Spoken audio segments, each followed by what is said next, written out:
Assalamualaikum warahmatullahi wabarakatuh. Alhamdulillah, nahmaduhu subhanahu wa ta'ala wa nashkuruh wa nu'azzimuhu wa nukabbiruh. Ashhadu an la ilaha illallah wahdahu la sharika lah wa ashhadu anna sayyidana Muhammadan abduhu wa rasuluh. Wa nusalli wa nusallim ala hadzal nabiyil karim sayyidina wa habibina wa maulana Muhammadanil amin wa ala alihi wa ashabihi ajma'in. Amma ba'd. Ayyuhal mu'minun ittaqullah, usikum wa iyaya bitaqwallah, faqad fazal muttaqun. Muslimin dan muslimat, mudah-mudahan dirahmati Allah subhanahu wa ta'ala. Kita menggunakan Bahrul Mazi jilid 9. Bahrul Mazi jilid 9. Malam ni kita masuk satu tajuk, muka surat 187. Muka surat 187, tajuk baru, bab ma ja'a fi anna al-'ariyata mu'addah. Itu bab yang datang pada menyatakan hadis bahawasanya pinjaman itu dipulangkan dia. Malam ni nak tengok satu tajuk, kita kalau pinjam barang orang wajib bagi balik. Pinjam barang orang wajib bagi balik, tak boleh buat harta. Ketahuilah saudaraku, apabila seseorang itu pinjam satu-satu daripada saudara dia, nescaya wajib dipulangkan barang yang dipinjam itu. Kita ni bukan jahat, tapi jenis buat mudah. Bukan jahat, bukan ada niat nak curi barang kawan. Tapi perangai tu jenis buat mudah. Bila dia ambil, dia dah duduk buat lupa macam tu. Dengan kerana sifat ambil mudah itu, kawan kita jadi susah. Barang dia kita pinjam, dengan kerana kita pinjam, dia tak ada barang tu. Sampai ganggu kerja dia. Sedangkan barang yang kita pinjam tu, kita ambil turun ke kita. Pasal apa? Pasal kita ni sikap ambil mudah. Maka agama nak bagi tahu dekat kita, dia kata bila pinjam, mesti bagi balik. Kata dia sekiranya pinjamnya itu berkait dengan hari atau jam, nescaya wajib dipulangkan pada masa cukup janji itu. Kalau kita pinjam dengan janji, minggu depan hari Isnin aku bagi balik. Isnin mesti pergi bagi balik. Pasal apa? Pasal pinjam itu pinjam yang berkait dengan jam dan masa dan hari dan sebagainya. Mesti tepat pada hari yang kita janji. Aku pinjam ni 5 hari, minggu depan aku bagi balik. 5 hari kena pergi bagi balik. Ini disiplin sebagai orang Islam. Yang apabila kita tidak patuh kepada disiplin ini, orang nampak Islam tak cantik. Orang tengok Islam ni tak cantik, maka orang kata Islam ni tak boleh pakai. Sebenarnya Islam tu amat-amat boleh pakai. Yang tak boleh pakai ni kawan hak mengaku Islam ni. Dia ni yang tak boleh pakai. Dia membawa fitnah kepada agama Islam. Kerana Islam mai kepada kita dengan ajaran yang cukup cantik. Islam perkemas semua elok-elok. Ikut betul-betul yang ni. Mulia orang Islam. Seluruh dunia orang Islam akan jadi orang yang mulia. Begitu. Dan jika tidak berkait pada hari atau masa, maka hendaklah dikembalikan kepada tuannya pada waktu habis guna. Kalau kita pinjam, tak ada janji bila nak bagi balik. Tak janji. Maka kita kena bagi balik apabila kita dah habis guna benda tu. Dia pinjam cangkui di rumah dia. Pinjam cangkui kita tak janji. Esok pukul 9 aku nak bagi balik. Kita tak janji macam pinjam cangkui saya. Kita kata ambil cangkui. Selepas kita guna, habis guna kena bagi balik. Jangan dah habis guna kata taruh saya aku esok nak guna lagi. Yang tu pergi beli sendiri. Yang tu pergi beli sendiri. Baik, tiadalah harus disimpan buat sebagai harta sendiri. Dia kata tak mau macam tu. Dah pinjam buat lagu macam hak kita punya. Tak mau macam tu. Bermula dalil yang menunjukkan yang demikian ialah hadis yang dikeluarkan oleh At-Tirmizi. Katanya an Abi Umamah radhiyallahu anhu qala sami'tu an-nabiy sallallahu alaihi wasallam yaqul fi khutbati 'am hajjatil wada' al-'ariyatu mu'addah waz-za'imu gharib wad-dainu maqdiyun. Diriwayatkan daripada seorang sahabat Nabi sallallahu alaihi wasallam yang masyhur dengan nama Abi Umamah radhiyallahu anhu. Katanya aku dengar Nabi sallallahu alaihi wasallam bersabda ia pada khutbahnya tahun dia mengerjakan haji yang bernama haji wada. Bermula barang pinjaman itu dipulangkan dia. Dan orang yang menjadi tukang zamin seseorang itu ialah orang yang berhutang. Yakni, jika sekiranya orang yang kena zamin itu tidak menyempurnakan apa yang dizaminkannya, nescaya kenalah pula ke atas orang yang menzaminnya. Dan bermula hutang itu dibayarkan dia. Yakni, wajiblah atas yang berhutang itu membayar hutangnya. Itu dia. Waktu Nabi pergi buat haji wada. Haji yang penghabis. Maksud penghabis itu ialah itulah satu-satunya Nabi buat haji. Nabi buat haji sekali aja. Nabi SAW dia pergi buat haji sekali aja. Kita ni kira terror lebih daripada Nabi. 5 kali buat haji. Nabi SAW tu sendiri sekali aja buat haji. Nabi buat haji, lepas tu Nabi wafat. Itu cerita Nabi. Kita hari ni dah pergi 2 kali dah, daftar lagi, nak pergi lagi. Akibat dia apa? Akibat dia ramai orang yang tak pergi lagi, tak boleh pergi. Kota terhad. Orang yang tak pergi lagi ramai. Hari ni tuan-tuan, kalau tahun ni tuan-tuan pergi daftar haji, 7 tahun ke depan. 7. Saya baru telefon tabung haji. 7 tahun ke depan. Ni kalau daftar hari ni, 7 tahun ke depan. Tahun lepas kalau daftar 3 tahun ke depan. Tahun lepas 3 tahun ke depan. Tahun ni daftar 7 tahun ke depan. Maka orang yang sudah pergi buat haji, sudahlah, tak usah pergi dah. Bagi orang yang tak pergi lagi, ramai lagi orang yang tak pergi lagi. Sedangkan haji itu rukun Islam. Bagi mereka ni peluang pergi pula. Dan bagi orang yang kerja dengan kerajaan ni, kalau nak pergi haji, pergi laki bini sekali pergi. Jangan laki pergi dulu, bini tak pergi lagi, esok balik mai, bini nak pergi pula, dia nak kena pergi sekali lagi. Mengganggu kota orang lain. Tak benda macam ni kena fikir. Pasal apa? Orang pun nak pergi juga buat haji. Kita saja duk pergi pulun sampai 4-5 kali ni, apa cerita? Kalau ada duit buat apa lain lah pula. Abang ni, saya duit banyak ni Ustaz, nak buat macam mana? Saya duk kena pergi haji tu. Duit banyak bagi mai sini, aku tahu nak buat macam mana. Banyak benda kita boleh buat. Lah ni orang nak buat mahat tahfiz Quran merata tempat orang tak ada duit. Duit hang banyak-banyak ni tak payah pergi buat haji 3-4 kali. Hantar mai 6-7 ribu yang nak pergi haji tu, kita pergi bagi dekat orang nak buat mahat tahfiz. Pahala hang dapat ni sampai hang mati, pahala tu duk dapat lagi. Tapi budaya masyarakat kita ni dia tak jadi macam tu. Dia syok pergi duk repeat haji ni. Dah pergi dah nak pergi lagi, pergi dah nak pergi. Jumpa orang, abang saya Alhamdulillah lah, kakak ni masuk 13 kali lah. Dia jadi satu kebanggaan pula dia buat kerja macam tu. Ini kita tak mau. Pasal apa? Pasal dia mengganggu orang yang tak buat haji lagi nak pergi. Pergi abang. Pergi abang. Pergi kalau dia laki-laki, ada isteri, bawa isteri pergi sekali. Selesai. Dan ke depan esok, bagi orang lain pula pergi untuk buat haji. Jadi dengan kerana tu, dengan kerana kota, lah ni jadi macam-macam. Dah. Ni syarikat yang duk bawa orang pergi haji, apa semua yang tidak dapat restu daripada tabung haji dan sebagainya, nak kena saman dah mereka ni. Nak kena saman dah. Pasal apa ni timbul benda ni semua? Pasal apa? Yang pertama sekali, punca dia pasal kota kita kecil. Kota Indonesia 250,000 setahun. Kota Indonesia 250,000 setahun.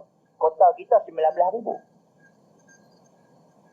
Jadi kota Malaysia ni kecil. Dengan kerana kota kecil ni tidak boleh pergi ramai. Oleh kerana kita dah faham bahawa kota kita ni kecil, janganlah orang yang dah pergi nak repeat pergi lagi. Jangan bagi orang yang tak pergi lagi pula pergi. Dengan kerana kita dah pergi dah nak pergi lagi, maka orang yang nak pergi tak boleh pergi, dia pun pergi gagal 14 jam lah. Tentu ingat senang nak pergi haji 14 jam. Kena tukar identiti diri habis semua. Nama kena tukar, pasport pakai siam punya dan sebagainya. Bila sampai di tanah suci sana tu, bila jadi apa-apa. Tak jadi apa, tak apa. Bila jadi apa-apa, bila mati dan sebagainya, pihak berkuasa Saudi, dia nak tanggungjawab ni. Siapa, negeri mana nak bertanggungjawab ke atas mayat orang mati ni? Cara Thailand tak mau tanggungjawab. Dia cuma bagi pakai visa dia aja untuk pergi haji. Dia tak mau bertanggungjawab ke atas orang yang mati ni. Jadi bila jadi macam ni, keluarga yang pergi terpaksa kata dia ni orang Malaysia. Bila kata orang Malaysia, pergi pejabat tabung haji, cek dalam komputer nama tak ada. Pasal dia tidak mahu ikut Malaysia. Bila timbul macam ni, ada kes jadi hak baru ni punya, mati mayat kena tahan lama. Pasal apa? Pasal nak kena clear proses ni dulu.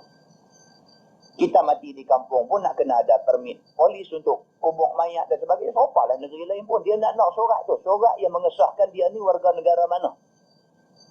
Jadi janganlah kita pergi jadi masalah yang akhirnya mengakibatkan kita sendiri tertahan tak boleh nak ke bumi. Dia start punca pada awal ni. Start daripada apa? Daripada kota kita kecil. Dah kota kecil, kawah hafidah nak pergi lagi, dia duk main roswat macam tu. Benda ni bila diterangkan tak kena gaya, orang tak faham, dia marah balik kepada orang yang terang ni. Dia duduk halang orang nak pergi Mekah. Nampak? Inilah masalah yang timbul dalam masyarakat kita sebab tidak semua orang faham apa yang orang nak bagi tahu. Muslimin dan muslimat yang dirahmati Allah sekalian. Nabi SAW ketika dia buat haji ni, ketika Nabi SAW buat haji ni, Nabi bagi satu khutbah. Di antara isi khutbah itu apa dia? Nabi kata al-ariyatu muaddah. Apabila kamu pinjam barang orang, mesti bagi balik. Makna benda ni bukan benda kecil. Benda ni bukan benda kecil. Benda ni dia boleh mengakibatkan berlaku satu perkara besar. Punca daripada pinjam orang tak bagi balik, punca daripada tu dia boleh bawa kepada satu akibat yang besar. Boleh jadi bunuh-membunuh di antara satu sama lain. Satu orang pinjam barang satu orang, dia pinjam, dia tak bagi balik. Lepas tu dia mati. Bila dia mati, anak dia kata hak tu hak pak dia punya. Sedangkan hak tu bukan hak pak dia punya, hak orang lain punya. Pak dia pinjam, pak dia tak bagi balik. Kawan tu main tuntut barang dia. Yang anak si mati ni tak tahu kata barang ni hak dia punya, dia ingat apa dia punya, jadi berkeli-berkeli sampai jadi bunuh. Ente ingat benda kecil tak boleh bawa pergi sampai ke situ. Rumah saya ada pakai orang gaji. Dia orang Patani, orang Selatan Thai. Dah umpuan. Nak cerita kata benda kecil boleh jadi besar. Hari tu ni dia duk abang kata nak berhenti kerja. Dia kata ustaz, dia pun ingat nak berhenti kerja dah. Pasal apa? Pasal dia ingat balik ni nak kahwin. Kita kata tak apa. Balik dia.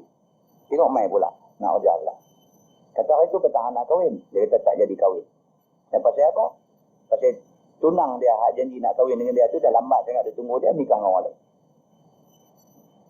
Tak apalah, dia tak ada jodoh hang. Kata kita kata itu makna dia tak ada jodoh. Tak apalah, kerja dah lagi. Cuti balik dia pula. Balik mai pada cuti tu pula dia kata apa? Dia kata ustaz, dia kata mujur sungguh dia kata. Orang petani cakap bunyi Kelantan lah. Dia kata mujur sungguh, dia kata tak kahwin dengan dia tu orang itu. Dia kata pasal apa? Dia kata kalau kahwin jadi janda lah. Ini pasal apa? Apa kena dengan kawan tu? Dia kata kena tembak mati lah. Pasal apa kena tembak?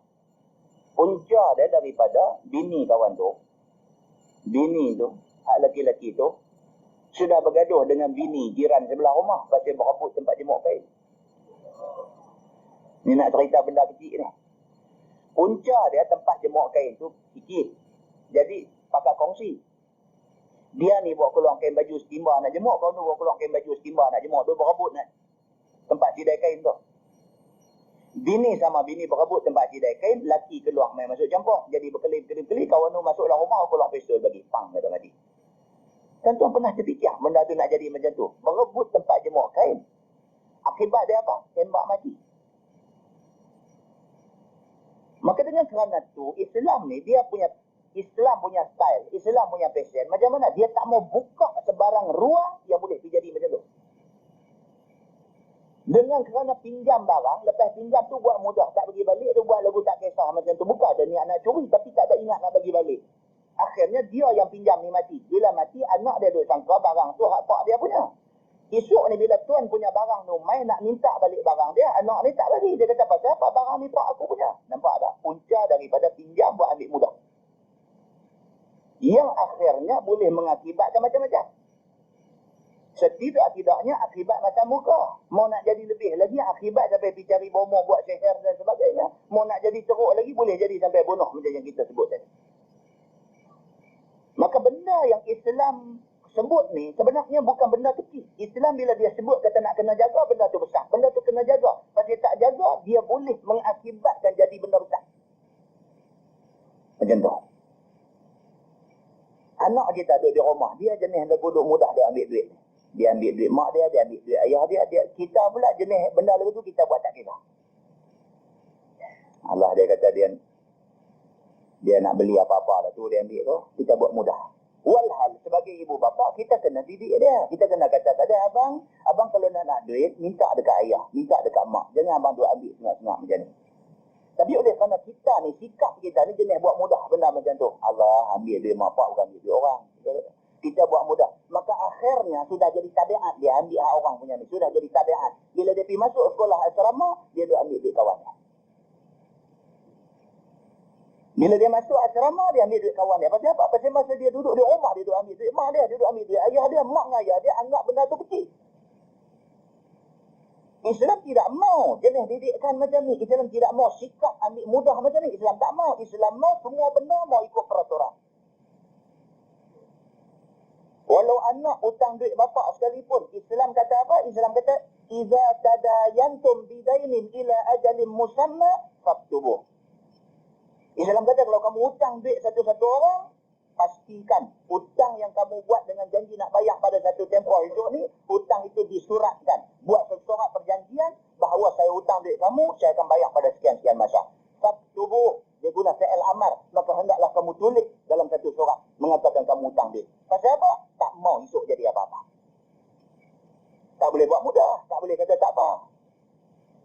Maka inilah yang Nabi SAW waktu buat kerja haji ni, waktu tu Nabi bagi satu khutbah. Di antara isi khutbah dia, Nabi kata al-ariyatu mu'addah. Nabi kata barang yang kita pinjam mesti bagi balik. Begitu. Wa-za'imu ghari. Dan kedua Nabi SAW pesan dalam khutbah dia, dia kata dan ada pun orang yang menjamin orang yang berhutang, maka dia dianggap seperti orang yang berhutang. Nampak? Kawan kita hutang, kita jadi garantor. Kita pergi jadi penjamin dia. Bila kawan yang hutang ni tak bayar hutang, kita ni wajib bayar hutang bagi pihak dia. Pasal apa? Pergi jadi penjamin dia dulu. Sebab tuan-tuan benda ni kita kena jaga. Bila masyarakat kita tengok satu macam ya, dia minta kita jadi penjamin, kita kata tak boleh. Saya dah jamin ramai orang. Pasal apa? Pasal esok nak jadi penjamin. Dia hutang tak bayar, kita kena. Dia yang hutang, dia yang ambil manfaat, ambil nikmat daripada duit yang dia hutang. Dia tak bayar, kita pula kena duk bayar. Adakah itu peraturan dunia yang bukan disuruh oleh Islam? Tak, itu peraturan Islam. Islam kata bila kamu bersedia untuk menjadi penjamin kepada orang yang nak berhutang, maka kamu yang jadi penjamin itu juga dianggap sebagai orang yang berhutang. Dari segi apa? Dari segi tanggungjawab nak membayar hutang kawan yang bagi hutang tu. Kalau kawan ni tak bayar, hang kena bayar. Nabi SAW sebut benda ni ketika Nabi buat haji wadah dulu. Sahabat kata, "Ya Rasulullah," dia kata, "adakah kalau aku ni turun dalam perang jihad ini, dosa aku akan diampunkan oleh Allah Subhanahu wa taala?" Nabi kata, "Ada na'am, ya." Nabi kata, "Kalau sekiranya hang turun berperang jihad dan hang mati syahid, dalam keadaan hang sabar dalam menahan sakit sebelum mati, dalam keadaan hang ikhlas kerana Allah di berperang ni, dan hang mati dalam keadaan maju ke depan nak berperang, bukan nak cabut lari daripada musuh. Kalau tiga syarat ini dipenuhi, dosa kamu akan diampunkan oleh Allah Subhanahu wa taala semua sekali." Nabi kata ke dia. Lepas Nabi kata lagu tu, Nabi kata ke dia lagi sekali. Nabi kata, "Apa kamu kata tadi?" Nabi tanya gitu sekali lagi ke dia. Seolah-olah macam Nabi nak minta kepastian. Hang tanya apa tadi? Sahabat ni kata balik ke Nabi. Dia kata, "Kalau sekiranya aku turun dalam perang jihad ini dan ditakdirkan aku mati dalam perang jihad ini, adakah aku dianggap mati syahid yang boleh menyebabkan Allah ampun semua dosa aku?" Dia ulang lagi sekali. Nabi kata tadi, "Ya." Nabi kata, "Kalau sekiranya kamu turun perang dan ditakdirkan kamu mati syahid, hal keadaan kamu pula sabar dalam menahan sakit sebelum mati itu, hal keadaan kamu pula ikhlas di dalam nak turun perang itu, hal keadaan kamu pula mati ketika kamu sedang marah ke depan nak serang musuh, bukan kamu nak lari daripada medan perang, kamu adalah mati syahid dan Allah ampun semua dosa kamu kecuali hutang." Nabi kata. Sikit Nabi tambah di ujung. Kecuali hutang. Dosa Allah ampunkan, tapi hutang yang kamu hutang tapi kamu tak bayar, yang itu tetap sangkut juga. Kalau isteri kamu, anak kamu tidak tolong lunaskan hutang itu, tidak tolong bayar hutang itu, maka kamu sangkut juga di padang mahsyar itu. Hadis itu hadis sahih riwayat Imam Muslim. Muslimin dan muslimat yang dirahmati Allah sekalian. Kata At-Tirmizi, dan pada bab ini ada riwayat daripada Samurah dan Safwan dan bin Umayyah dan Anas, dan katanya bermula hadis Abi Umamah ini ialah hadis yang hasan lagi gharib, dan sesungguhnya diriwayatkan daripada Abi Umamah daripada Nabi SAW lain daripada ini wajah. Masalah merosakkan barang yang dipinjam hak orang itu apa hukumnya? Ni pula dahlah pinjam barang orang bagi lingkup, Mai kata ni aku pinjam motor hang Ustaz. Kontor kata tapi aku nak pakai. Nah nak pakai bila? Aku malam ni nak pakai. Nak pergi dengar ceramah. Aku nak pinjam dekat petang ni ada. Ambil pi. Ambil pi terjun parit mana dengan motor tu.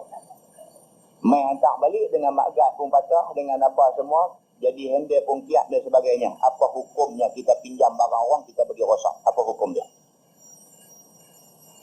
Ya saudaraku, apabila meminjam seseorang akan kitab atau apa-apa benda kepada seorang saudaranya, tiba-tiba rosak kitab itu di dalam tangan orang yang meminjam itu, apa hukumnya? Kata dia telah bersalah-salahan ulama. Pada mazhab kita, mazhab Syafi'i dan mazhab Ahmad bin Hanbal, hukum orang yang meminjam itu samalah dengan hukum orang yang menjamin satu orang tadi. Sama. Bukankah apabila seseorang itu menjamin saudaranya, tiba-tiba saudaranya tidak terbayar pada masa cukup janji bayar itu, nescaya kena ke atas orang yang menjamin itu membayarnya. Kes tadi ni. Dia jamin satu kawan pinjam duit, kawan pinjam ni tak boleh bayar, dia penjamin kena bayar. Kes tadi. Maka demikianlah juga seseorang yang pinjam kitab ataupun lain-lainnya, apabila masuk barang yang dipinjam, apabila masuk barang pinjam itu di dalam tangannya, seolah-olah ialah di bawah jaminannya. Bila kita pinjam barang orang, barang tu sudah duduk bawah jaminan kita. Maknanya rosak ke apa-apa, kita kena bertanggungjawab. Pasal dia duduk bawah tangan kita. Tiba-tiba rosak barang yang di dalam tangannya itu, maka kenalah dia ganti ataupun bayar harganya balik. Jadi Islam buat keputusan macam tu. Kita pinjam motor dia, kita bagi rosak. Kita bertanggungjawab kena repair motor tu bagi jadi elok balik sebelum diserah ke dia. Itu tanggungjawab dia. Bermula dalil yang menunjukkan atas yang demikian ialah hadis yang dikeluarkan oleh Imam At-Tirmizi. Katanya an Samurah anin Nabi sallallahu alaihi wasallam qala, "Ala al-yadi ma akhadhat hatta tuaddiya."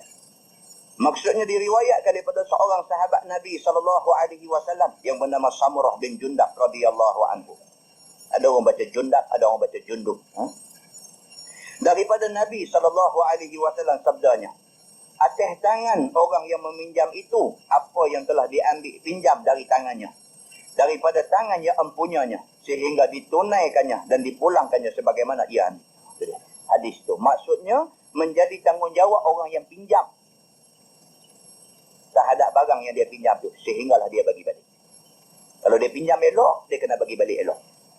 Dia tak boleh pinjam elok, bagi balik rosak. Dia kata, aku tak tahu, aku ambil, aku tak ada buat apa, dia tahu rosak. Hang pergi perbaik, kata dia. Cerita dia macam tu. Kalau tidak, pakat lepas tangan. Maka kena naya lah, sudahlah kawan tu buat baik bagi hang pinjam barang dia. Kata dia kena terima pula barang rosak selepas dia buat baik ke hang.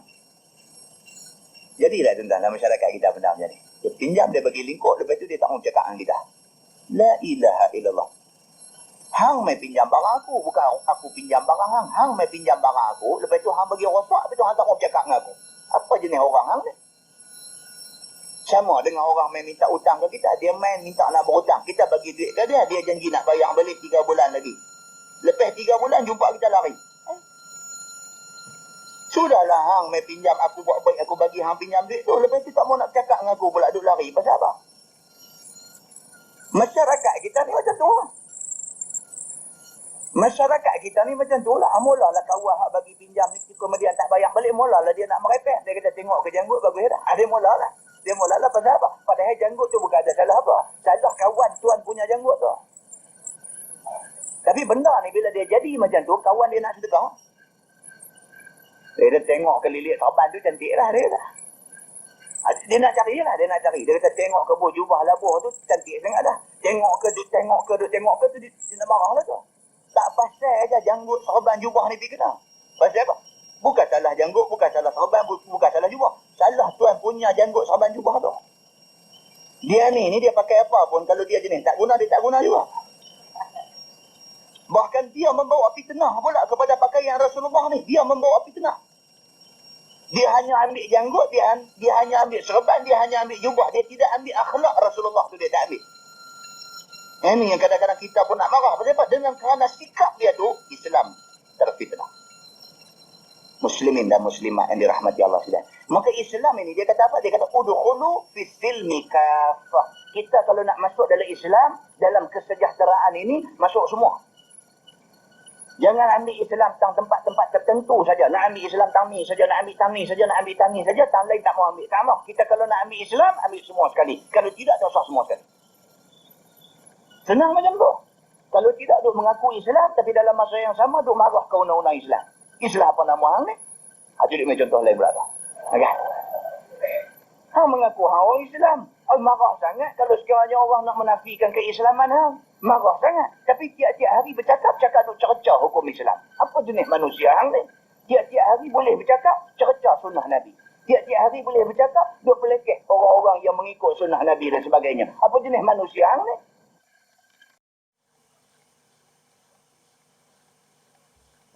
Mengaku Islam tapi tidak seperti mana yang kita duk mengaku tu. Tak mau macam tu. Maka itu sebab Islam dia kata apa? Dia kata udkhulu fis silmi kaffah. Dalam Quran Allah kata kalau nak masuk Islam masuk semua sekali. Dan mengambil juzuk-juzuk yang tertentu ni Islam marah semua. Allah buat turun ayat khusus bagi orang yang jenis nak pilih-pilih Islam ni. Apa tu'minuna bi ba'dil kitabi wa takfuruna bi ba'd. Allah kata adakah kamu nak beriman setengah, kamu nak ingkar setengah?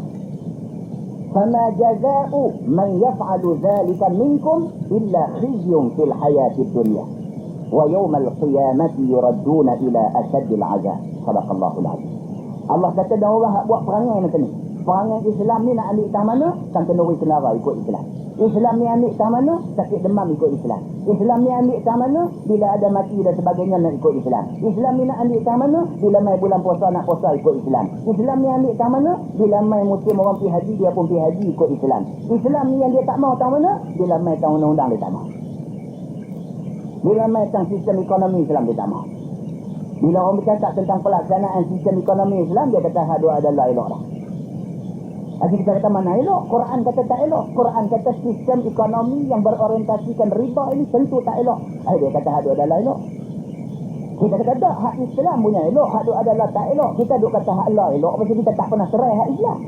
Kita kata begitu, dia kata hang cakap pandai nak hang tak hidup zaman bakar ubi kayu, hang cakap pandai. Dia kata tak kita begitu pula. Dia kata hang tak pernah rasa ubi kayu, hang nak cakap pandai. Dia kata, bukan soal ubi kayu, bukan soal ubi kentang. Ini soal Islam. Sayyidina Hawa kata dalam buku dia kata apa? Dia kata al-Islam huwa al-Islam. Dia kata yang dikatakan Islam itu ialah Islam. Islam tidak serupa dengan benda lain. Kita tidak boleh sama Islam dengan komunis. Kita tidak boleh sama Islam dengan nasionalis. Kita tidak boleh sama Islam dengan sosialis. Islam huwa al-Islam. Islam adalah Islam. Nampak tak ada rasa tak ada ni? Ya, ada dia tu. Kadang-kadang manusia dia tidak faham benda ni. Kerana tidak faham benda ni, maka dia ambil Islam juzuk-juzuk aja. Kalau bercakap pasal undang-undang Islam ni pun satu. Undang-undang Islam, nak undang-undang Islam yang tu, yang ni, hidamkan ke orang tak dibalik. Taubat juga itu kan. Taubat juga.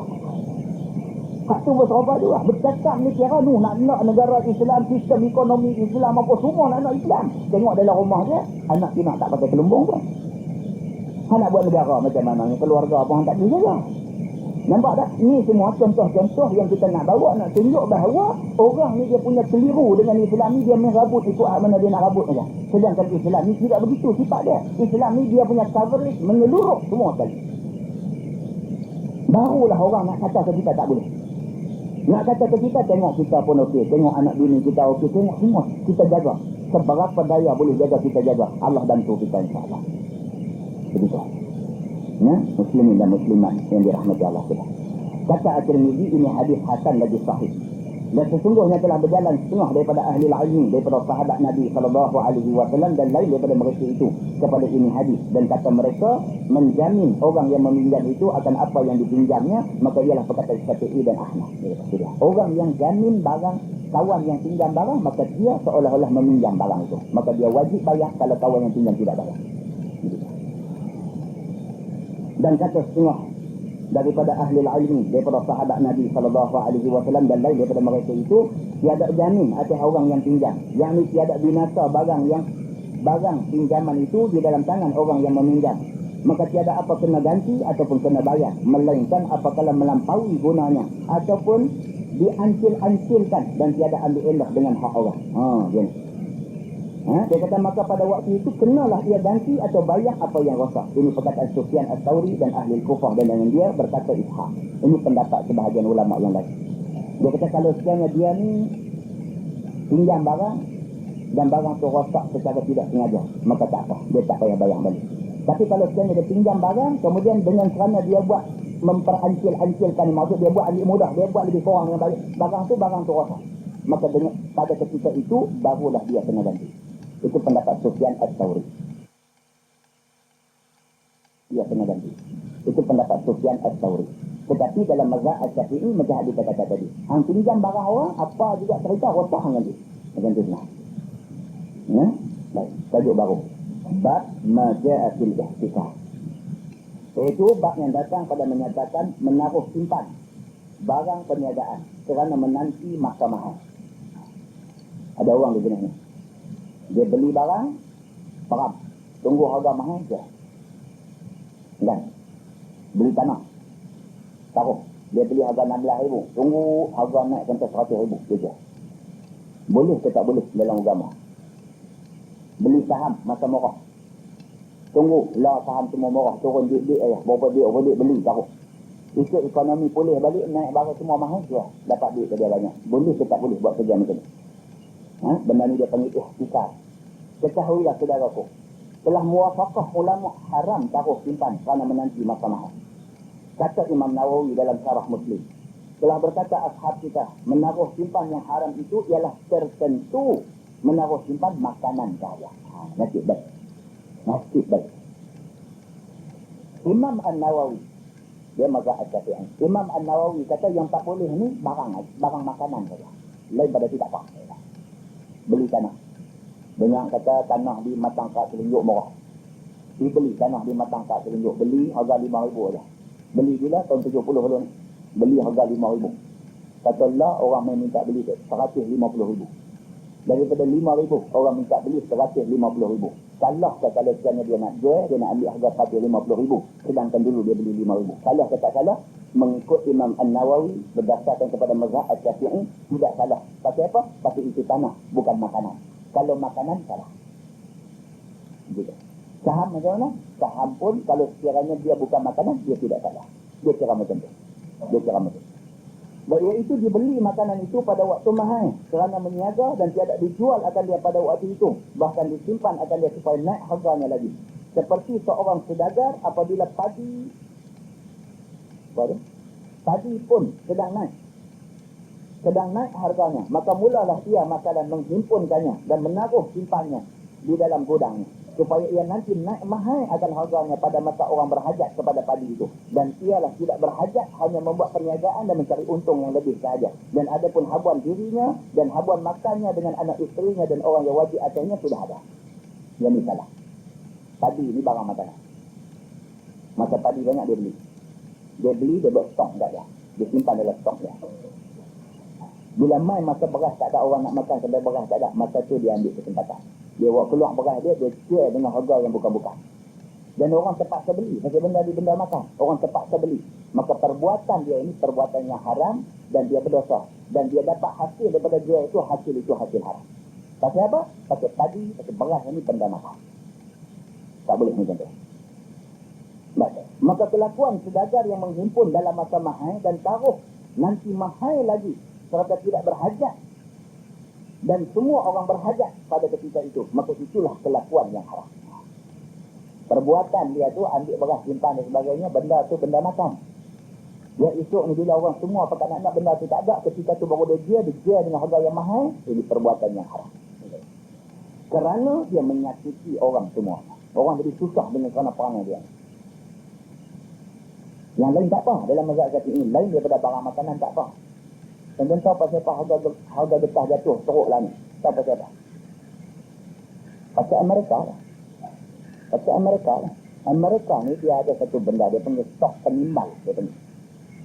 Dia ada stok penimbal timah, dia ada stok penimbal getah, dan dah ni dia dah buat stok penimbal minyak kelapa sawit. Saya baca ada satu majalah hari ini, dia kata Amerika Syarikat mempunyai stok petrol sahaja. Stok petrol. Dia negeri dia tak ada minyak. Dia beli minyak daripada Tuan Arab atau apa terdik. Dia beli minyak daripada Saudi, dia beli minyak daripada Iraq, dia beli minyak daripada negeri-negeri Arab ni. Dia beli, dia taruh dalam satu stok. Yang dalam majalah tu kata sekira-kira kalau sekiranya negeri Arab ni semua masyarakat ni sepakat kata tak mau dia dah minyak dekat Amerika. Kata itulah negeri-negeri Arab ni bersidang OIC dekat bersidang pihak hasil persidangan itu buat keputusan mula daripada hari ini kita tak kerja dah minyak dekat Amerika ni. Kata Amerika ni laknat sungguh dia dah buat rosak orang Islam seluruh dunia. Kalau sekiranya negara-negara Arab Islam buat keputusan tidak mau jual minyak kepada Amerika Syarikat, dia tulis dalam majalah tu, dia kata Amerika Syarikat boleh hidup dengan minyak yang dia simpan sahaja selama 5 tahun tanpa perlu minta minyak daripada Allah. Dia boleh guna minyak yang dia simpan tu saja selama 5 tahun. Guna semua sekali. Semua sekali. Macam biasa. Hidup macam biasa. Macam minyak tak ada masalah ni. Dia boleh hidup macam tu selama 5 tahun. Jadi dia punya kuatnya stok minyak yang dia ada dah. Jadi dia tak jadi apa? Hak nak jadi apa-apa ni sebab negeri Arab. Pasal apa? Pasal minyak dia temuak keluar. Nak dia orang tak mau beli. Ni tak mau dia dekat Amerika. Bila tak mau dia kat Amerika, nak dia kat siapa? Nak dia kat Somalia. Somalia bayar tak ada duit. Minyak dia mau, dia tak bayar. Jadi akhirnya apa? Akhirnya lumpuh ekonomi dia. Pasal minyak dia orang tak beli. Minyak duk keluar. Ni orang-orang yang duk buat kerja di pelantak minyak, di tempat pam minyak. Orang-orang ni semua nak kena bayar gaji. Nak bayar gaji, duit nak ambil mana? Duit nak kena ambil daripada orang beli minyak. Dia tak mau jual dekat Amerika. Orang lain tak mau beli. Minyak duk keluar. Apa dia nak buat? Gaji puak ni siapa nak bayar? Dia duk main kalang kabut begitu. Dia juga. Dia juga. Amerika kata kami tak mau juga. Tak faham ambil juga ambil. Dia murah. Amerika beli pula. Beli buka stok lain pula di simpan minyak. Itulah yang terjadi dalam dunia lain. Dia ada stok penimbal timah. Apabila toke-toke timah di Malaysia ni bincang, kita pernah harga bibir timah. Okey tak apa? Setuju nak pernah? Bila tawarkan harga yang tinggi dalam pasaran, Amerika tengok, oh Malaysia nampak nak jual bagi mahal. Dia buat keluar stok penimbal timah dia ada dalam stok. Dia buat keluar bagi banyak. Teori ekonomi, dia kata apa? Dia kata apabila barang banyak, harga turun. Di teori ekonomi, bila barang banyak, harga turun. Kita pernah harga kita mahal, orang tak beli. Pasal apa? Bagi barang banyak, orang beli yang murah. Bila tawaran melebihi daripada permintaan. Itu bahasa ekonomi. Jadi buat apa? Jadi akhirnya timah kita keluar tidak siapa nak beli. Bagi kita jual mahal, orang duk beli hak murah ni. Jadi macam ni dia tadi nak buat macam mana? Barang duk keluar, kita nak kena jual dia. Pasal apa? Pasal duit yang orang beli. Kita nak bayar gaji orang yang kerja lembong. Jadi macam mana? Akhirnya terpaksa turun. Turun pada tahap harga biasa pun dia tak mau beli. Dia tekan kita bagi buah murah lagi. Kita terpaksa juga pasal mau duit. Kita turun lagi murah, dia beli. Dia tak boleh nak lepas. Daripada ni tak boleh nak lepas. Harga getah baru ni pun jadi macam tu. Dia buat keluar getah yang ada dalam stok dia dengan getah tiruan dia dengan getah dia simpan sambil dia buat keluar bagi banyak. Bagi banyak harga kita jatuh habis. Jatuh sampai apa? Contoh mudah kita kata lagu ni lah. Main musim durian. Main musim durian sampai kita ni tak larat makan durian. Bau durian pun nak muntah. Punya banyak durian. Durian ni bila sikit-sikit barulah pakat dia berhenti kereta apa semua. Habak harga mahal pun nak beli juga. Di Tanjung lah ni tuan-tuan. Durian holo. Durian holo di Tanjung. Dia kira sekilo RM25. Kita sungai bakaknya RM2 ni. Kilo RM2 ni. Dia RM25 kilo. Berebut kan dah? Berebut. Telefon book durian ni. Berebut RM25 kilo. Pasal apa? Pasal buah tak banyak. Jadi kalau dia main sampai sepanjang-panjang jalan tu durian semua. Kita pun katuk kami tingkah ni sampai rapat. Jadi apa? Tak tahan dah bau durian ni. Di rumah pun sampai bangkah buah begitu je. Tak apa-apa. Macam tu punya banyak durian. Kita nak jual kilo RM25. Bukan kata RM2 lah. RM2.5 juga yang juga. Kenapa kalau tak jual pun benda tu larat nak buat lempuh. Kita pun tak larat. Kena jual juga. Ini cerita lah. Benda ni, benda ekonomi. Ekonomi ada dalam Islam. Jangan ingat bila kata ekonomi ni, Islam tak tahu. Pasal banyak masyarakat kita hari ni, bila sebut Islam, dia nak nampak apa? Islam ni sembahyang jemaah. Bila sebut Islam dia nampak apa? Islam ni puasa bulan Ramadan. Sebut Islam ni apa? Islam ni kena himpun duit di Mekah. Islam ni apa? Islam ni masuk Jawi. Islam ni apa? Islam ni buat kenuri. Dia nampak macam tu je. Bila mai bercakap tajuk ekonomi, dia kata ni bukan tentang Islam ni, orang putihnya tentang. Sila. Muslimin dan muslimat yang dirahmati Allah sudah. Jadi Islam menawarkan semua sekali. Islam ada politik, Islam ada ekonomi, Islam ada sistem sosial, Islam ada satu bentuk program pendidikan, Islam ada semua sekali. Dan tajuk kita baca malam ni adalah tajuk ekonomi. Islam tidak benarkan sebarang usaha dalam bentuk monopoli yang kemudiannya mempunyai kepentingan sendiri. Islam tak mahu macam tu. Islam tidak mau wujud satu gergasi ekonomi yang kaya-raya dalam sebuah negeri yang dia ni mengatur segala-galanya tentang ekonomi dalam negara. Tak mau. Dia kontrol semua. Sampai dia bersin pun stok masjid jatuh. Kita tak mau macam tu. Islam tak mau benda macam tu jadi. Dia bersin dia stok masjid jatuh. Sebab stok masjid takut saat ni dia sakit. Sakit jatuh habis semua stok masjid. Dia bersin pun stok masjid takut jatuh habis stok masjid. Maknanya ini suasana tidak sihat dalam sebuah negara yang nak kepada Islam. Ini suasana tidak sihat. Faham tak tahu? Wah, kerja lagi tu. Tinggi sikit tajuk orang ni dia tinggi sikit. Kerja tu duduk main tajuk monopoli, duduk main tajuk apa ni tinggi sikit.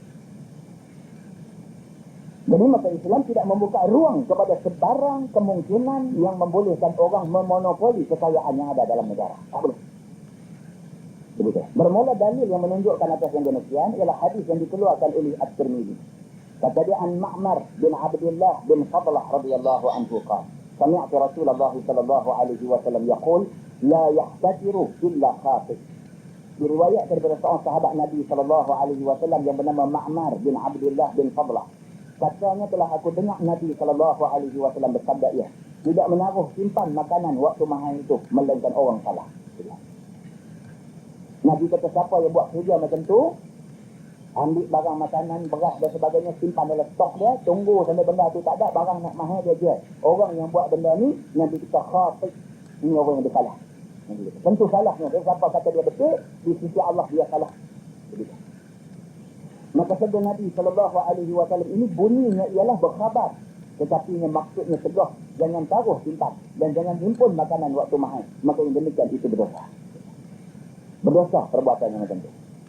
Masalah kita lah ni kan, saya sebut selalu lah. Masalah kita lah ni, kita bila sebut dosa, kita tak nampak takut. Tak, pasal apa? Pasal kita setiap hari buat dosa. Jadi kita tak ada takut dengan dosa.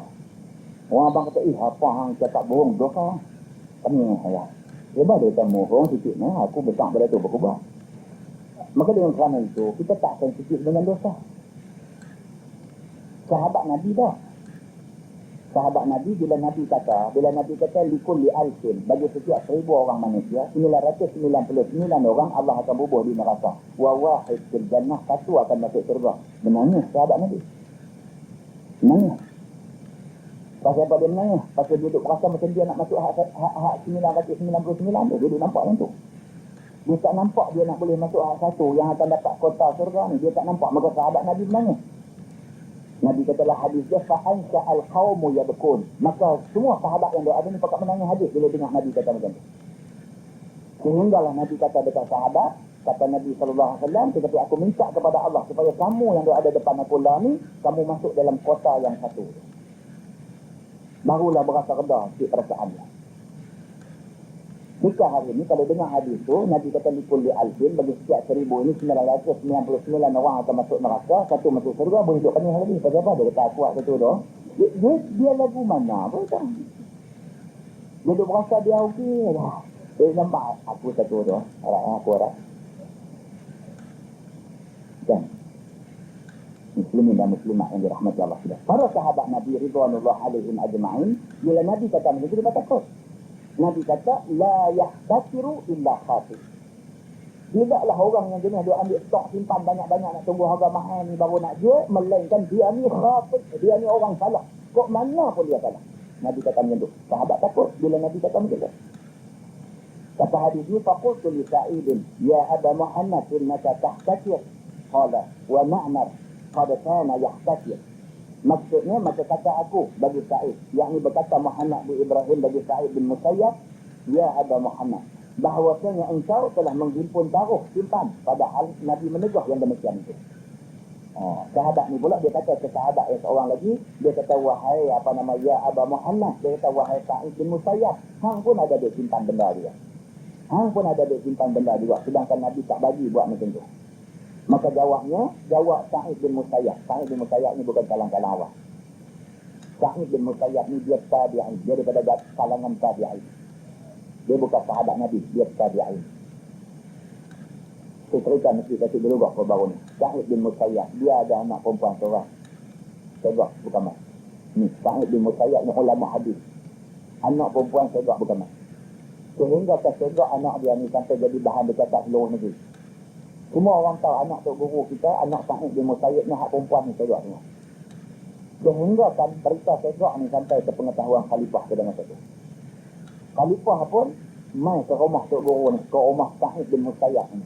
Mai nak meminang anak Tok Guru ni, anak Sa'id bin Musayyib yang katanya lawa ni, dia nak meminang, nak bagi kahwin dengan anak laki-laki dia. Sa'id bin Musayyib tak terima pinangan khalifah, tak terima. Khalifah balik begitu saja. Balik khalifah ni, dia cepat-cepat pergi cari anak murid dia, nama Abdullah. Dia tanya anak murid dia, dia kata, ya Abdullah, wahai Abdullah, dia kata, maukah kamu kalau aku kahwin dengan kamu dengan anak aku? Abdullah jawab ke dia, aku tak ada duit. Dia kata lagi, mau tak kamu kalau aku bagi kamu kahwin dengan anak perempuan aku ni? Siapa tak kenal anak perempuan dia punya lawa orang untuk cakap sana sini. Abdullah ni pun mau lah. Kan? Tapi dia nak abang hak betul benar lah, dia tak ada duit. Dia kata, tapi aku tak ada duit. Ma'in di nukut, aku tak ada duit. Dia kata, bukan tak mau.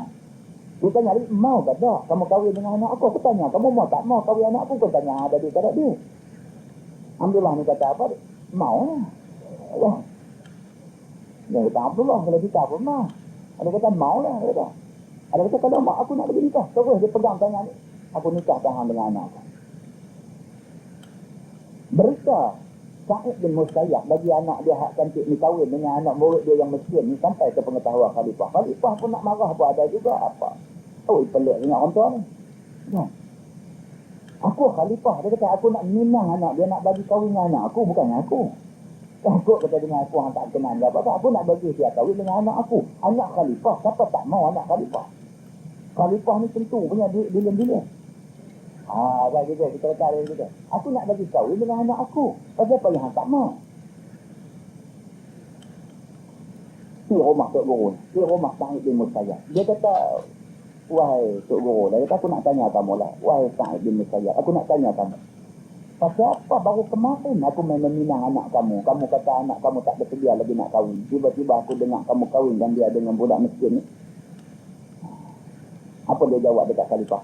Sa'id bin Musayyib jawab, dia kata, aku kahwinkan anak aku dengan budak ni kerana aku sayang akhirat dia. Faham? Mana kalau aku bagi anak aku ke Hang, tak tahu apa jadi anak aku. Hang buat kacang parpuh dia anak aku. Ya. Aku kahwinkan anak aku dengan anak murid aku yang miskin ini kerana aku sayang agama dia. Perkataan ulama, perbuatan sahabat dan tabi'in itu bukannya ia simpan taruh makanannya, bahkan ia yang lain daripadanya. Ulama bagi tahu sebenarnya yang Sa'id bin Musayyib dan juga Ma'mar ni buat bukanlah beli makanan simpan, tapi dia beli barang lain daripada makanan dan simpan. Istimewa pula ada keterangan yang kuat, iaitu kata Abu Aisyah, dan sesungguhnya telah diriwayatkan daripada Sa'id bin Musayyib, ia ada himpun taruh menanti mahal akan minyak dan kayu yang bernama khabr dan seumpama daripada itu. Dia ni bukan simpan makanan. Dia jenis minyak dan sebagainya dia simpan. Dia beli kayu-kayu dan sebagainya simpan. Bila harga mahal dia jual. Dan benda ni tidak dicegah oleh Nabi SAW kerana yang Nabi cegah itu makanan, bukan benda lain. Maka menunjukkan yang lain daripada makanan seperti gandum, padi dan jagung dan sebagainya itu tidak haram ditaruh simpan menanti waktu mahal. Lain daripada gandum, jagung, apa semua jenis benda makan ni, selain daripada itu kalau kita beli masa murah, tunggu masa mahal je, tidak jadi salah. Tapi kalau jenis makanan, gandum, beras, jagung dan sebagainya jenis makanan, kita beli simpan, tunggu mahal je, itu salah. Maka itu dijelaskan dalam kata At-Tirmizi, dan pada bab ini ada riwayat daripada Sayyidina Umar dan Sayyidina Ali dan Abi Umamah dan Abdullah bin Umar radhiyallahu anhu. Dan bermula hadis Ma'mar ini hadis yang hasan lagi sahih. Dan bermula amal atas ini hadis di sisi ahli ilmi. Menegah mereka itu akan menghimpun taruh simpan akan barang makanan menanti mahal. Dan telah mengharus oleh setengah daripada ahli ilmi pada menaruh simpan pada lain daripada makanan itu. Dan kata Ibn Mubarak, dan tidak mengapa simpan taruh pada kapas dan kulit dan seumpama yang demikian itu dan menantikan waktu mahal. Dia kata tidak. Kalau lain daripada makanan itu tidak salah. Yang salah itu adalah makanan. Wallahualam. Sekarang ini kita tengok tajuk yang berikutnya.